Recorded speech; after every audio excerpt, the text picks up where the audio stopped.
I want to bring in former New York City police detective and Fox News contributor right now, Bo Dietl. Bo, good to see you. Hi, Maria. What a fantastic tease we showed earlier of Ronald Reagan calling you possibly the Dirty Harry of the industry. That was congratulations. Well, I had not thank you. seen that before. Well, that's very close to my heart. That's been around since 1986. And after I leave the Oval Office, he has me sit down with the heads of state. Said we're talking about my movie with Stallone, and it goes on and on. Then when I leave, he starts rattling off my police career. How fabulous. And I had tears in my eyes when I walked down the steps of the White House. I thought it was James Cagney. Remember Yankee Doodle Dandy?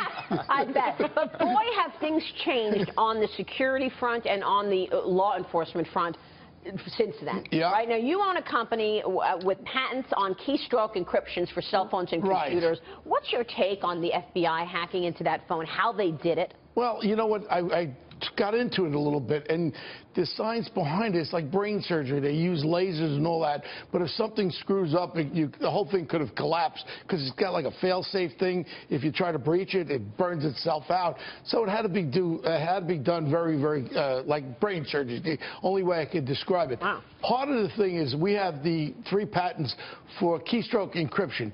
In other words, on mobile devices and on your laptop, every time you do keystroke, it's encrypted. In back, if you have a screenshot, it blocks that out. It's a great tool for corporations and all that type of thing, trying to keep your stuff confidential. But there is a backdoor to it. There has to be. When a law enforcement organization, the Department of Justice or a district attorney has a rightful order to go into that phone, I don't see what the problem is. If they have a rightful order to tap my phones if I'm doing something criminal, what is the problem? Here's the court order. Show your evidence to a judge. Get a court order. Why should it be hidden? Why should people be protected, especially the criminal terrorist element that's out there trying to kill us? Why can't we get into the phones? Well, this is a point Dagan has made now for a little while. We've been having this debate. Yeah. Oh, I love Dagan. That's how she feels. I've been on the privacy side of things, Bo, I got to be honest. But Dagan, he's making your point. Right. But how do they solve it, Bo? Because this fight between the FBI and Apple, it was one phone. It's gone away for now. Ultimately, lawmakers got to do something about it and lay down and just lay it out. I think it's got to come to look. I'm for privacy also. I want privacy, but there's got to be a balance. Certainly, if I have information in some device that could be the next attack, what if it's an atomic bomb and it's going to go off in New York City? I hate to use the extremes, but if that phone has that information, we're supposed to say, oops, we can't do it because the Apple people don't want us to do it. That's nonsense. We have to have a fail-safe for the Justice Department to get a subpoena and get that back door open for us to get the information out of there. Bottom line. I agree with you completely, Bo, but when you have guys like Tim Cook, who runs arguably the most technologically advanced company out there, and he says we're not going to open it, number one, but number two, we're going to take increased steps to make this stuff more impossible to break. I just came back from a week in China. I just opened an office up in Beijing over there. And all I know is they You must have been like a bull in a China shop. Oh, no. In China. Face masks all over, traffic, smog and everything. These people, all I know is I had my iPhone over there,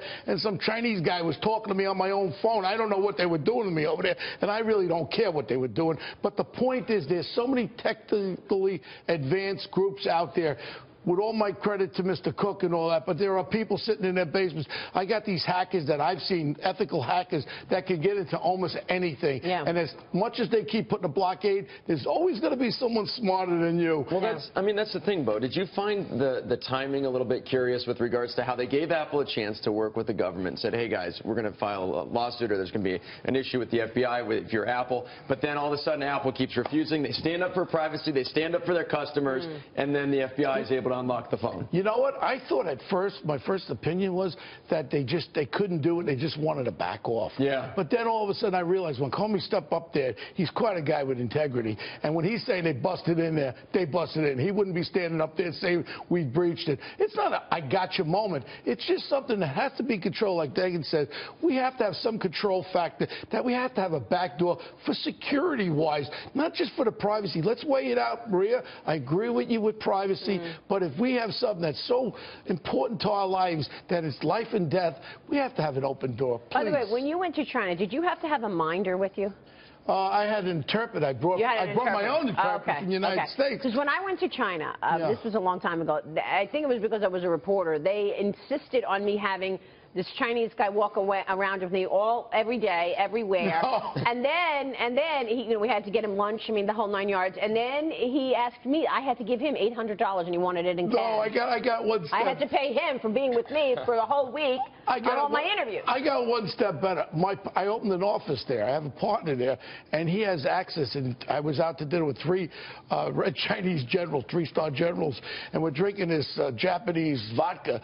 And I had 30 shots later. I didn't remember how I got back to my room. I don't even know what happened. Wow. But the point that I'm getting at. I told you he was the bull in the Chinese. But I'll tell you what. My point is, we opened an office there because we have accessibility to do backgrounds on Chinese nationals. That's one of the reasons why I opened the office there. They actually can do computer dumps with the company on people's backgrounds, which is a great thing for me to have when American companies want to investigate Chinese people or Chinese nationals. So that's why I went over there, made the deal, and put it this way. They're friends with mine. I'm an American. I wear an American flag. They know how I feel about it. But if they're going to give me capabilities that no one else has, then we'll eat some fried rice. That's all. By the way, beware. Bo Dietl's in town, Chinese. And by the way, in his spare time, he has a major role on Vinyl on HBO. And if you watch it, he is unbelievably good. But you get to see him in a white tank top.